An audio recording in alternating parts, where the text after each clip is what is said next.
Hey guys, Ed here from Jonard Tools. Today I want to talk to you about our BP-100 Technician's Tool Bag Backpack. This backpack is 20 inches tall by 6.5 inches deep and 14 inches wide. The backpack features 36 pockets and 12 straps that allow you to put something in it very quickly and easily, and has a 2-inch wide Velcro strip in the front. The backpack features a strap here allowing you to hook up electrical tape and light. It has a clip here for you to put your tape measure on it. Cushion straps and cushion back in the back for added comfort.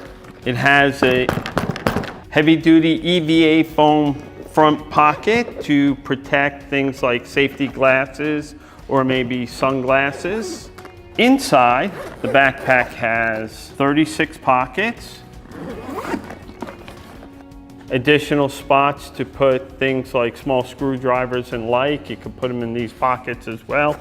Has 2 pockets here for your meters or anything you want to protect. The backpack is made of 1680D ballistic material. The bottom here is rugged, waterproof plastic, so keep it nice and sturdy and dry in some of those harsh conditions out on a job site. Thank you.